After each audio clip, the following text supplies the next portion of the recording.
Tonight, the Arizona Supreme Court's bombshell abortion ruling. Justices upholding a law dating back to 1864, over a half-century before women even got the right to vote. The near total ban, meaning doctors could face prosecution for administering the procedure. Advocates vowing to fight back, hoping to put the final say in the hands of voters. The decision adding the state to a growing list of places putting abortion front and center in a critical election year.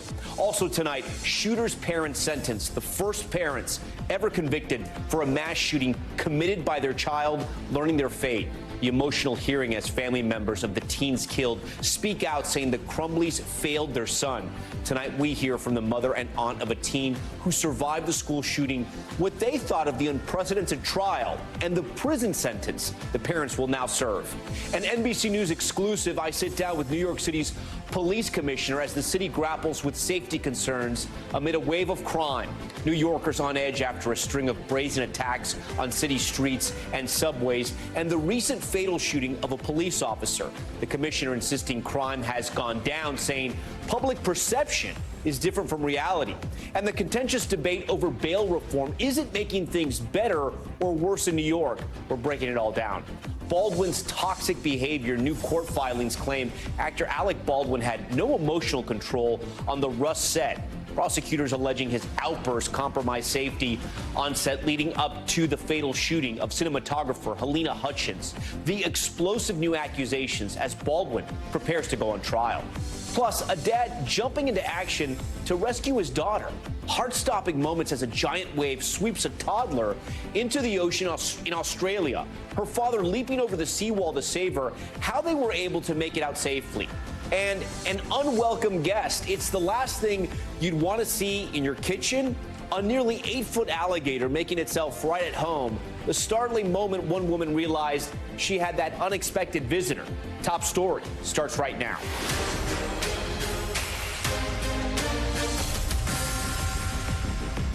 Good evening. Tonight, that abortion ruling in Arizona sending shockwaves.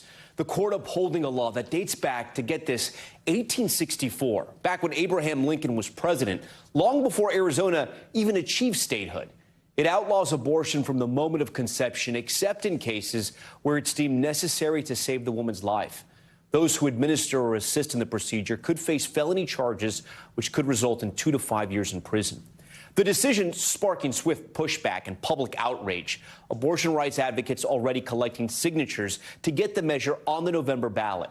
The ruling adds Arizona to the growing list of places where abortion is effectively banned. The ballot effort, one of at least 11 across the country that seeks to put the issue directly in the hands of voters. NBC senior legal correspondent Laura Jarrett breaks down the consequences and what it could all mean during such a high-stakes election year. Tonight, a legal fight over abortion in a critical battleground state, fanning the flames of a political fire gaining ground towards November.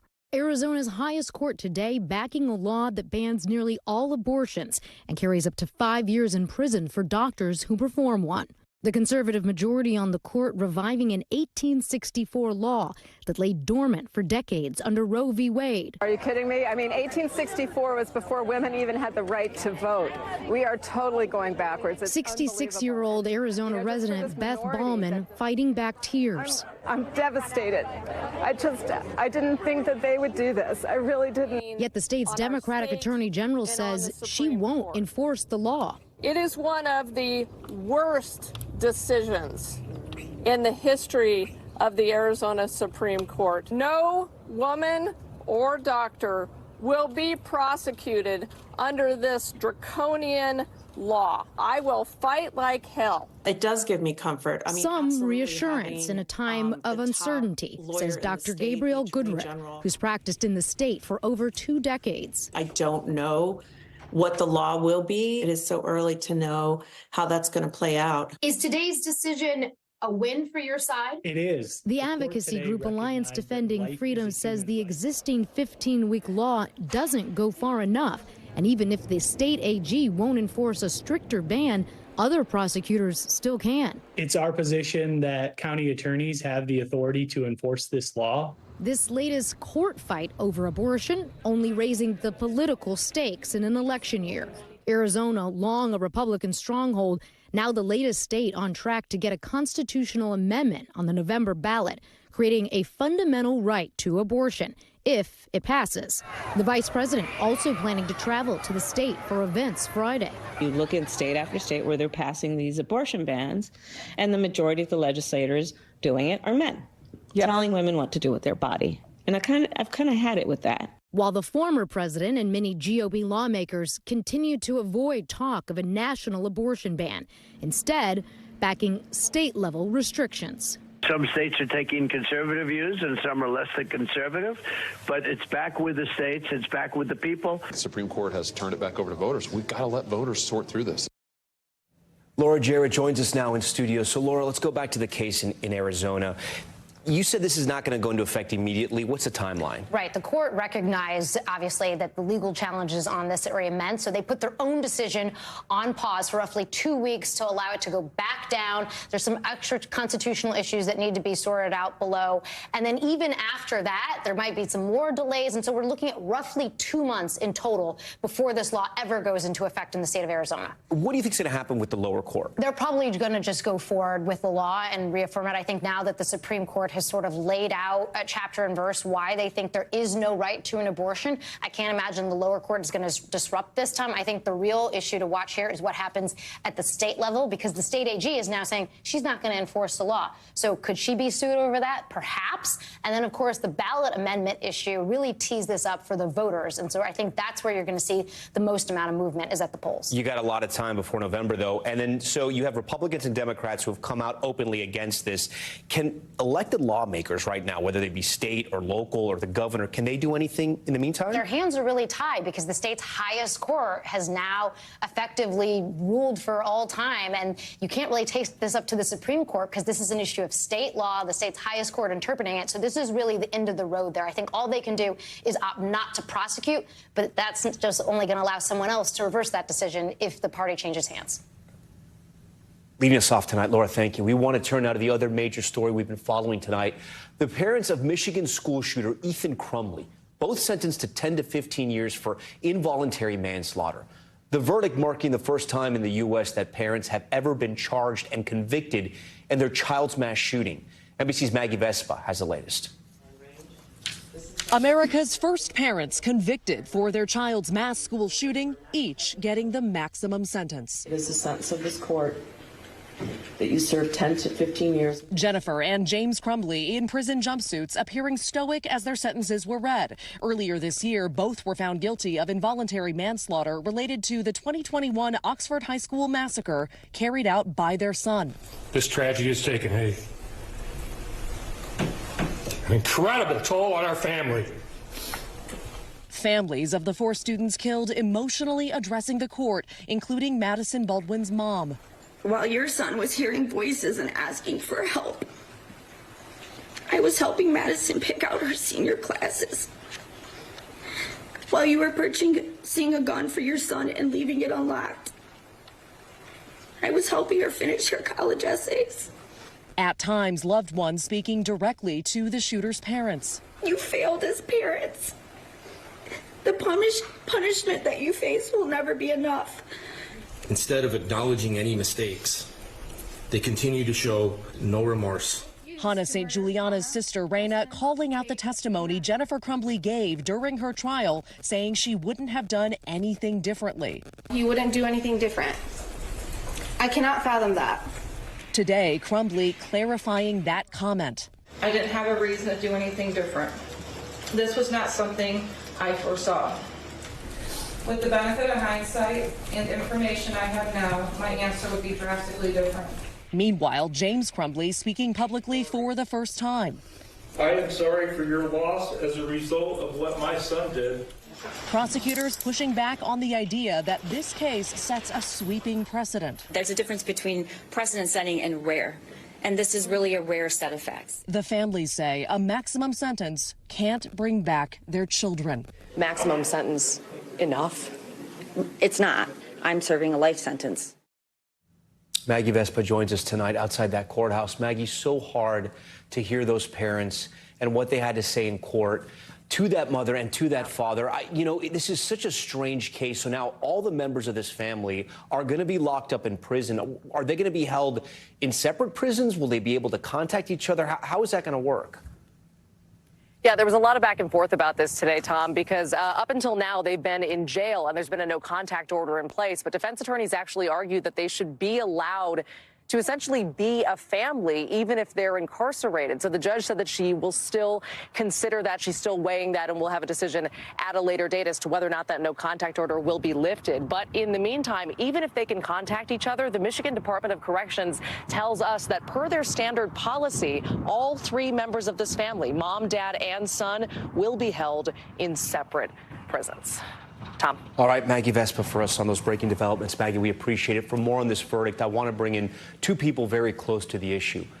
Mary Muller and Sarah Rogerson. They are the mother and aunt, respectively, of Eli Muller, one of the survivors of the Oxford school shooting who was shot in the face by Ethan Crumbley in 2021. Mary and Sarah, I want to thank you so much for joining Top Story tonight. My first question is, how is Eli doing since the shooting? He is back in school and daily struggles with PTSD and anxiety and going into the building, but he struggles through and is in the early college program there. He has a lot of survivor's guilt, which can be kind of crippling depending on the day. But he also is starting a new job and doing regular teenage things like going to prom in a few weeks. But pretty soon it'll be interrupted again because he's going to have to get some teeth implants from some of the teeth that were taken out by the bullet. So by no means is his life back to normal because he survived. What was your initial reaction to the sentencing?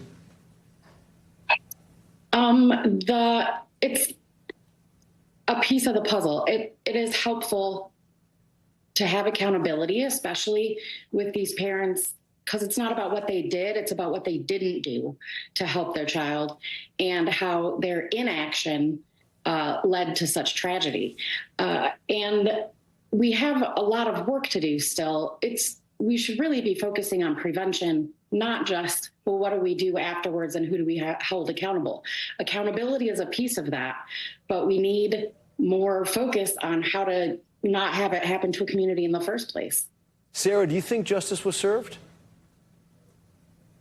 Well, the criminal justice system offers an incomplete remedy, like my sister mentioned. You know, what justice will really feel like, at least for our family, is for people to pay attention to these systemic problems, to take an all-of-community approach, not just defer to the criminal justice system. But and in Sarah, Oxford, that's happening. I'm sorry to interrupt you. Don't you think this is sending a message across the country?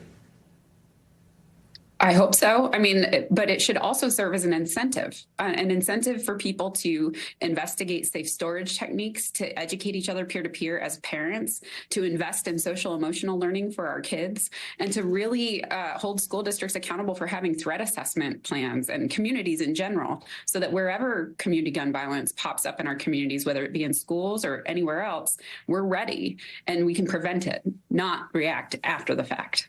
Mary, do you think others needed to be charged in this case as well, or do you think they got everyone responsible? Oh, no. I think that there are multiple people responsible and multiple systems responsible. There's so much reform that needs to take place to prevent this sort of violence from happening. And I'm a participant in the school system, and I think that there were some failures on the school system's part as well. I really want to dig into the systems, find research that shows what works and what helps with prevention so that we can not have to continually watch this over and over and over again. We weren't the first shooting in a community. We're not the last. And it's painful every time. Sarah, when you and your sister talk about sort of prevention, are you talking about gun control, or are you talking about something much larger and relationships with children and the children that do this? It's a multi-pronged approach.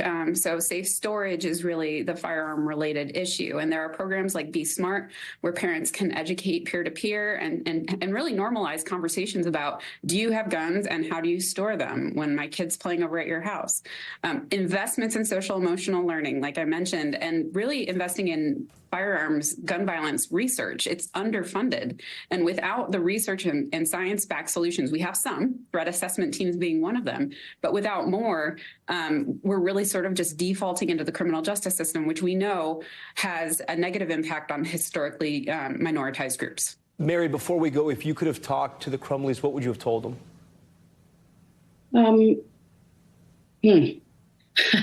This is probably the toughest question. I would ask them if they really understood the impact of their inaction. Mary Muller, Sarah Rogerson, we thank you so much for joining us here on Top Story. Thank you. Thank you. Now to another school shooting and a court case. A special grand jury in Virginia charging a former school system administrator with multiple felony counts of child neglect in the case of a 6-year-old who shot his teacher during class last year.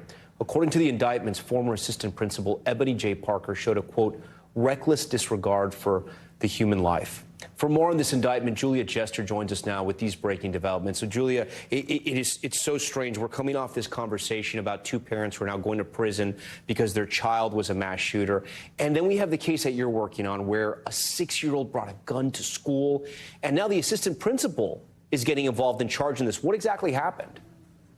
Well, good evening, Tom. A grand jury has charged the then assistant principal of Rich Neck Elementary School on 8 counts of child abuse relating to the shooting of a first-grade teacher by her 6-year-old student last year in that case that truly shocked the nation. Dr. Ebony Parker now faces up to 5 years in prison for each of the 8 charges of child neglect. It is unprecedented for a school administrator to be indicted related to actions involving a school shooting. Now, we have not heard back from Ebony Parker's lawyer, but we are hearing tonight from the attorneys representing Abigail Zwerner, that teacher who left work when she was recovering from the shooting and has not been able to go back to teaching. Her attorneys told NBC News in a statement, quote, these charges are very serious and underscore the failure of the school district to act to prevent the tragic shooting of Abby Zwerner. The school board continues to deny their responsibility to Abby, and this indictment is just another brick in the wall of mounting failures and gross negligence in their case. Their push for accountability now continuing with this latest indictment. Tom? Julia Jester for us tonight from Washington. Julia, we thank you for that. We want to move on now to another big story that we're following, an NBC News exclusive, my interview with New York City's Police Commissioner Edward Caban. As the city grapples with a wave of crime and safety concerns, recent videos of brazen attacks across the city and inside the subway system leaving New Yorkers on edge. Caban, who is the first Hispanic to serve as the city's top cop, insists crime has gone down, but says there are still obstacles that is making it difficult for his officers to keep the city safe. It's the type of crime and video that gets the NYPD commissioner angry. The brutality of a 68-year-old Queens woman tossed from the top steps of her church just to be robbed. The woman now in stable condition, and this video going viral. Another example of violent incidents in New York City at a time when the NYPD says overall crime is trending down. Yes, we are heading in the right direction for crime. But to someone's reality, someone who's been a victim of a crime, it tells a different story. And that's something that we're struggling with right now, perception versus reality. New York's top cop, Commissioner Edward Caban, is less than a year into the job, taking charge as the city faced a crime wave, migrants overwhelming shelters, and a transit system where riders didn't feel safe. New York City went from clean and safe to dirty and dangerous. What happened in New York City? January 2022, New York City was up in crime over 48%, up in violence. And we looked at just making more felony arrests. And slowly, the violence began to come down. I think a lot of the country was stunned when the governor sent 1,000 National Guard troops into your subway system. What was that moment like? Well, you know, when you talk to people riding our subway systems, they just want to feel safe. And we want to thank the governor for bringing resources into New York City Police Department. We'll take that. You think it was necessary? We'll take the help any day of the week. The latest data shows crimes like shootings, murders, and burglaries all down in the first quarter, but rapes and felony assaults on the rise. Caban says bail reform laws have made every officer's job tougher. If you could change one law right now in the state of New York, what would you change? So besides changing laws, there's a lot of tentacles to the public safety ecosystem. When we all do our part, the police officers, the district attorneys, the judges, the elected officials, the lawmakers, the process works. And when people don't do their part, we get incidents like our officer being shot and murdered. A system that has come into sharper focus after the killing of Detective Jonathan Diller, allegedly by 2 career criminals with long records. How many more police officers and how many more families need to make the ultimate sacrifice before we start protecting them? Is she right? Absolutely. You know, that's the one thing that no police commissioner wants to do during their tenure is bury one of their own. Whether it's a family of blood or a family of blue, it hurts to the core. A lot of people have said the men responsible or have been accused of killing Detective Diller should never have been on the street. Does that bother you that they were out? Yeah, of course it bothers me. You look back and think, could it have been prevented? I think one of them had over 21 arrests. Should have even been on the streets. And that's something that we battle every single day. What needs to change? You know, we talk about whatever you want to call it, catch and release. We lock someone up, district attorney puts bail on them. The judges let them go to walk our streets again. It's a broken system. We're seeing that we're locking up the same people over and over again. And it has an effect on our law enforcement officers. It has an effect on our law-abiding citizens. And it has a negative effect on the actual or perceived image of public safety.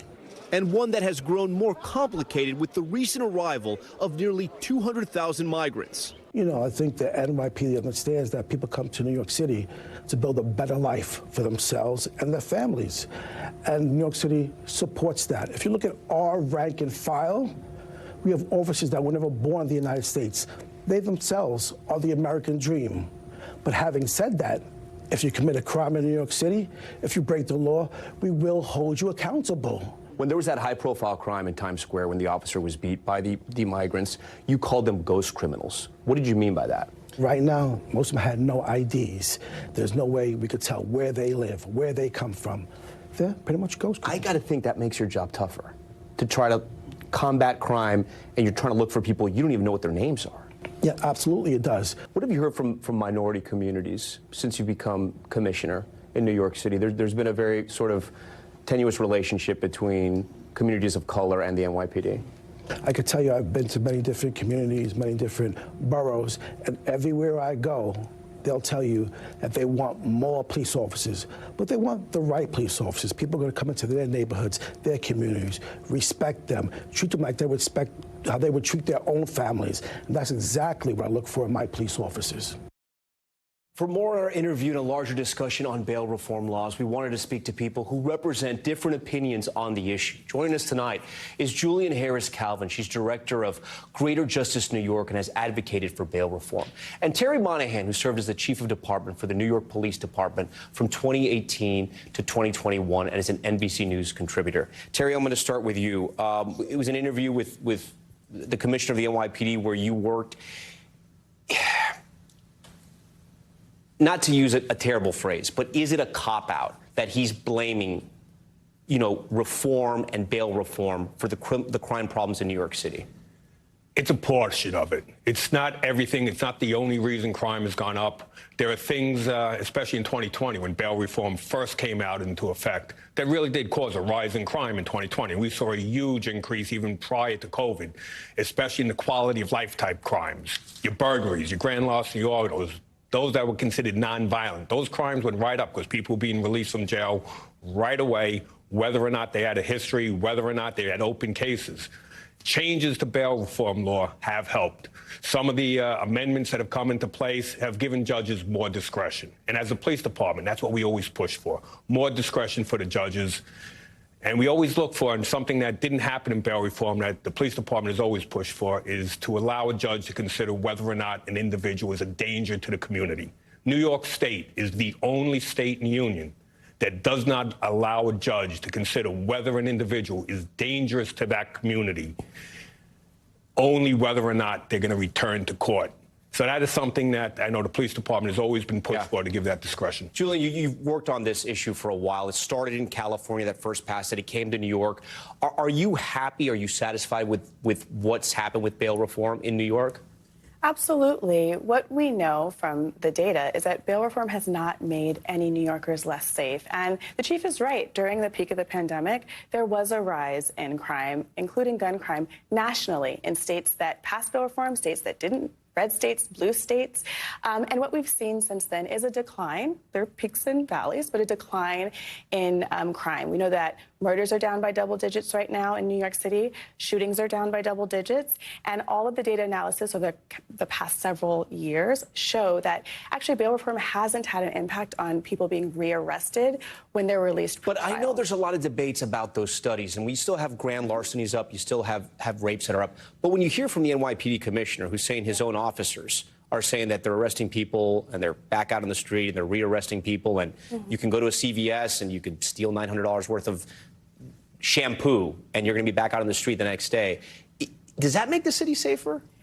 I think what doesn't make the city safer is the fact that people get arrested, whether they stay in jail for a day, 2 weeks, 5 years, 6 years. And that's what it's at the heart of it, right? Explain that to our viewers. And so what we know is that longer sentences or longer times in detention does not actually keep us safe, right? And so if our elected officials are going to be serious about safety and not rehashing this old conversation about bail reform, they want to focus on the root drivers of crime. Why are people who are getting arrested and sentenced or not sentenced, released, why are some of them, not most of them, some of them going back into criminal behavior?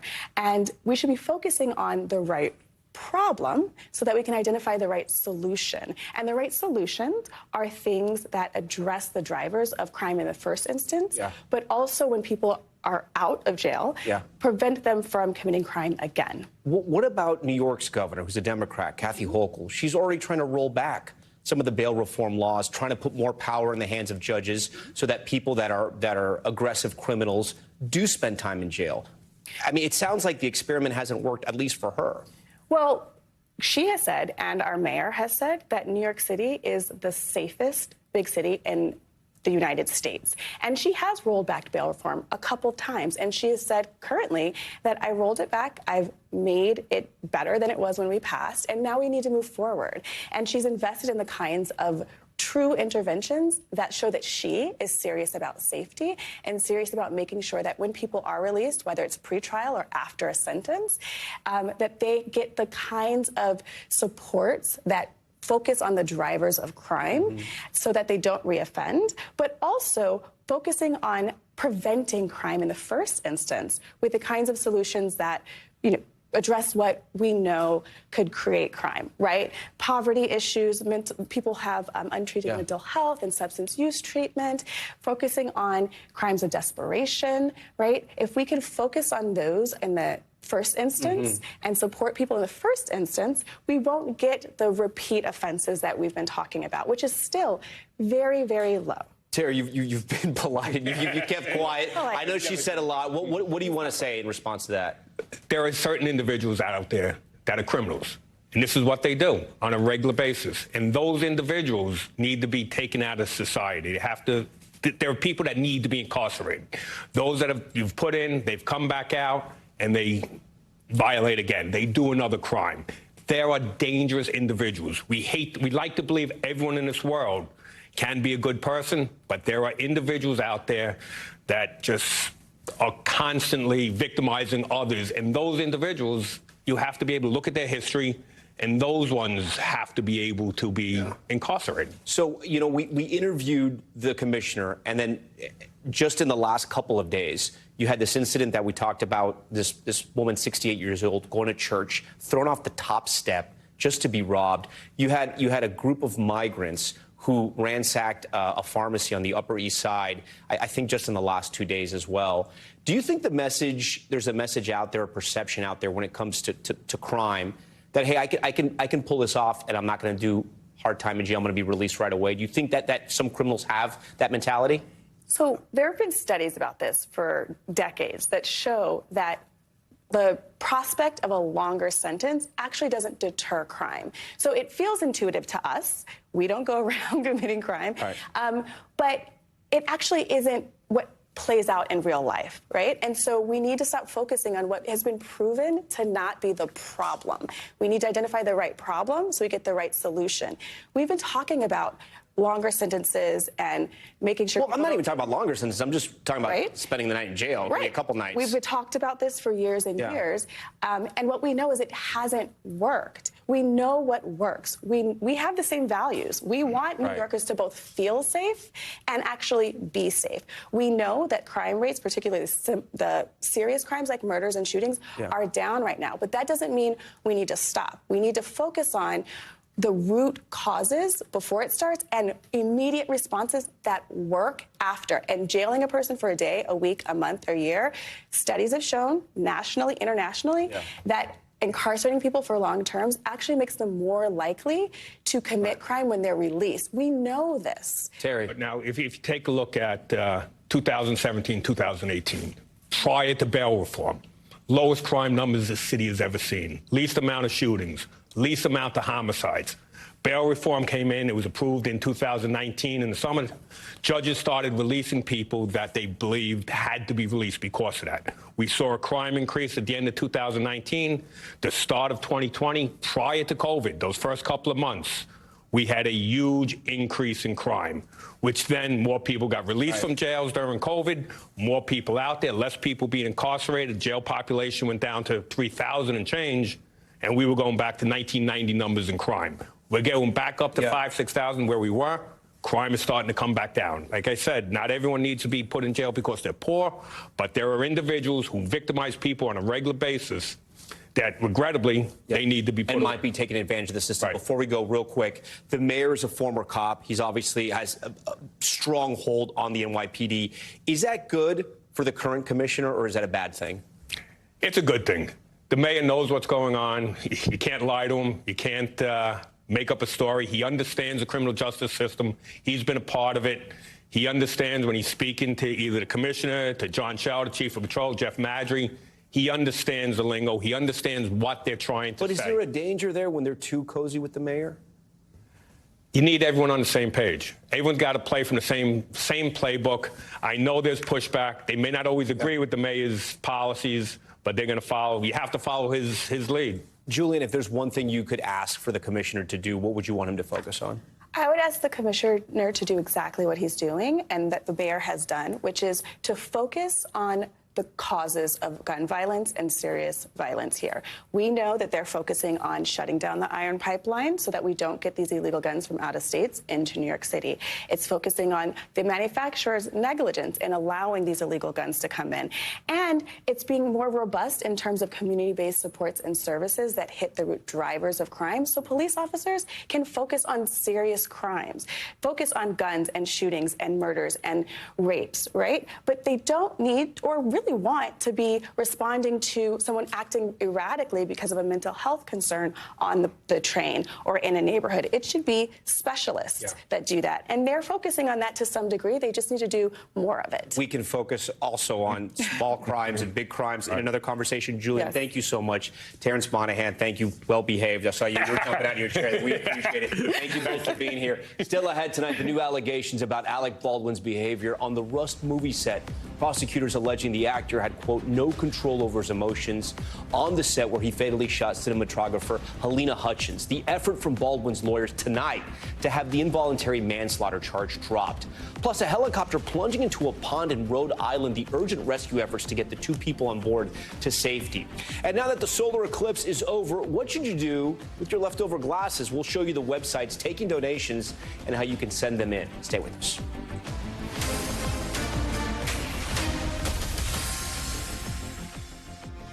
All right, we're back now with the latest on the Rust movie set shooting and the legal battles actor Alec Baldwin is facing. In a new court filing, prosecutors alleging Baldwin had, quote, no control of his emotions on set and made the production unsafe. The filing in response to Baldwin's efforts to have the involuntary manslaughter charge against him dropped. And NBC's Edwin Lopez has the latest. In this footage from the film Rust, Alec Baldwin firing prop guns in the New Mexico desert. The scenes exclusively obtained by NBC, just a portion of more footage turned over to special prosecutors that NBC has not reviewed. Everyone need a beer right here. Like, in the path of the gun. Could you please move? Tonight, those prosecutors in a new filing slamming Baldwin, saying the actor had, quote, absolutely no control of his emotions and contributed to, quote, safety compromises on set. Just days after that footage was captured, a prop gun in Baldwin's hand would discharge with a real bullet in the chamber that was never supposed to be there, killing cinematographer Helena Hutchins and wounding another. The film's young armorer, Hannah Gutierrez-Reed, now awaiting sentencing after she was found guilty of involuntary manslaughter last month. Prosecutors charging Baldwin with involuntary manslaughter. The actor's team filing a motion to throw out the indictment. The state responding by slamming Baldwin, saying, quote, the combination of Hannah Gutierrez's negligence and inexperience and Alec Baldwin's complete lack of concern for the safety of those around him would prove deadly for Helena Hutchins. Both parties in their case filings raised issues with information that had been shared with the media, including NBC News. We reached out to Baldwin but have not heard back. Baldwin had previously said he was told the gun he was handed was cold, meaning without live ammunition. One more. I forgot the recoil stuff. No, right away. Let's reload. Here we go. Prosecutors claim Baldwin relentlessly rushed the crew and Gutierrez-Reed to work faster, alleging that his actions further compromised safety. But some footage also showing Baldwin apparently halting takes over safety concerns. I don't know why you're going up hills and all this other. You're going to break your neck. Yeah. So I want you to lead him on the nicest path. I was, but I was. No. I want you to go on the nicest path. Prosecutors also saying Baldwin and his attorneys spread misleading information in the aftermath of the shooting, like in this interview with ABC's George Stephanopoulos. So you never pulled the trigger? No. I would never point a gun at anyone and pull a trigger at them, never. The prosecutors filing calling this claim absurd, citing a year-long investigation by law enforcement. No! Now with Baldwin's trial set for July, all eyes on how these allegations will play out in court. All right, Elwin Lopez joins Top Story Live tonight from Los Angeles. So, Elwin, the armorer from this film was just found guilty for involuntary manslaughter in March. We saw that happen, and her sentencing is coming up. What could that sentence look like? Yeah, so she is scheduled to be sentenced next week on April 15th, and she faces up to 18 months in prison. Tom? Elwin Lopez for us tonight. Elwin, thank you for that. When we come back, talk about an unwanted guest, a woman in Florida, finding an 8-foot alligator inside of her kitchen and the weird way that gator got inside, how it was finally taken out. That's next.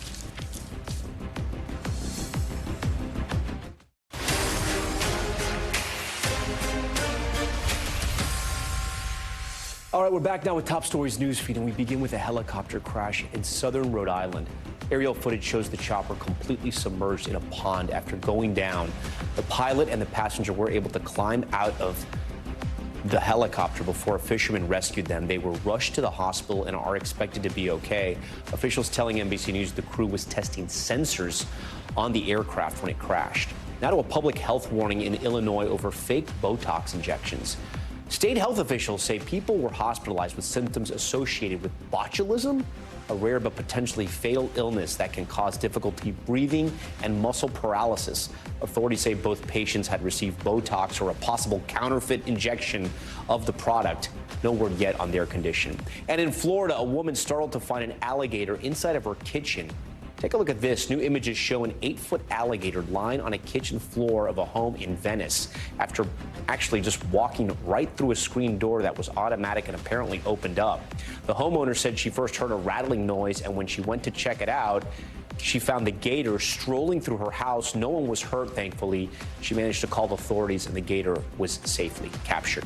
And if you don't want to wait about 2 decades to use your Eclipse glasses again, you can donate them. Eclipse Glasses USA collects used, undamaged glasses to send to children in underserved communities all around the world. You can email them for information about donations. Astronomers Without Borders also collecting glasses. You can find local drop-off sites on their websites. Experts say modern Eclipse glasses do not expire. Now to an attack plot foiled in Idaho. A teenage suspect is under arrest. The FBI says he's an ISIS sympathizer who was stopped the day before he was set to launch deadly attacks on churches. Ken Delanian has this one. Prosecutors say this is the suspect, 18-year-old Alexander Mercurio. posing in front of an ISIS flag. According to the criminal complaint, he allegedly told associates he had spent months formulating a plan to attack churches and kill parishioners in Coeur d'Alene, Idaho. The FBI arresting him the day before they say he planned to carry it out. Mercurio allegedly wrote in a text message he would walk into a church, start beating people, and then kill them with his knives and machete, saying he would burn down the building. He said he would keep going until police killed him. That message allegedly sent last week to a confidential FBI informant. During his arrest, the FBI seizing knives, a machete, and butane. Intelligence officials have been warning about the risk that disaffected Americans could become lone wolf attackers, especially after the Hamas terror attack and ensuing war in Gaza. The FBI director just today. The ongoing war in the Middle East has raised the threat of an attack against Americans inside the United States to a whole nother level. The potential for a coordinated attack here in the homeland is now increasingly concerning. Mercurio's alleged plot has echoes of the recent deadly ISIS-K attack on a Moscow concert hall. Court records describe Mercurio as a disillusioned teenager radicalized with ISIS propaganda during pandemic school lockdowns. A U.S. intelligence bulletin issued Friday warns of an elevated risk of ISIS-inspired attacks on sports venues, concert halls, and churches here in the U.S. Tom? All right, Ken, thanks for that. Next tonight, the major settlement in the East Palestine train derailment. The Norfolk Southern Railroad Company agreeing to a $600 million payment to resolve class action lawsuits filed. But for some East Palestine residents, the money isn't enough. NBC's Aaron McLaughlin has a story. It was considered the most hazardous train crash in Ohio history. 38 cars carrying toxic chemicals derailed, sending a thick plume of smoke into the sky and striking fear into the small village of East Palestine. Now, more than a year later, Norfolk Southern, the company responsible for the freight train, announced a settlement. $600 million to resolve all class action claims within a 20-mile radius from the derailment. The statement adding for those residents who choose to participate, personal injury claims within a 10-mile radius. But some residents in East Palestine today say they're frustrated. We need to know. We don't know what the long-term effects are. We first met Melissa Boyer days after the crash. Literally lit it up back here. She and her family live half a mile from the derailment site. She says this settlement does little to ease her long-term concerns. We've had more upper respiratory infections, bronchitis. We don't know if we're going to get sick or cancer or anything from this. The monetary is going to be gone. That is a lot of money for a train derailment. Attorney Mark Bryant represents 800-plus East Palestine plaintiffs. He says it's unclear how many claimants will ultimately come forward, but it could be in the thousands. In the statement, the company says the agreement, which has yet to be approved by the court, does not include or constitute any admission of liability, wrongdoing, or fault. Regardless, Boyer says, no money is going to fix this because it's never going to be fixed. It's never going to be the same again. Aaron McLaughlin, NBC News. Coming up, dad to the rescue, a wave crashing onto a seawall, sweeping a child into the ocean. The moment her dad jumped over a railing and into the rough waves to save her. That's next. We're back now with a stunning new whistleblower complaint against Boeing. Tonight, the company once again under fire concerning the safety of its aircrafts. The FAA now investigating as the fallout at Boeing continues. Here's Tom Costello with more. Already under unprecedented scrutiny, Boeing is tonight facing new allegations. The FAA tells NBC News it's investigating new whistleblower claims, first disclosed by the New York Times, made by a Boeing quality engineer who warns the 787 Dreamliner's fuselage was improperly fastened together. In a letter to the FAA, his attorney writes it is likely to cause premature fatigue failure over time in two major airplane joints. That could cause the plane to break apart after many thousands of flights. He is alleging that Boeing knowingly took a series of manufacturing shortcuts in the construction of the 787. But Boeing strongly objects, insisting The 787 is very safe and has undergone intense stress testing, saying these claims about the structural integrity of the 787 are inaccurate and do not represent the comprehensive work Boeing has done to ensure the quality and long-term safety of the aircraft. Still, the new claims come after 2 fatal MAX 8 crashes overseas and the MAX 9 door plug blowout in January, all to be the subject of congressional hearings next week. Boeing is putting profits and production speed ahead of quality and safety. The 787 fuselage is made of a lightweight composite material to make it stronger than aluminum with better fuel economy.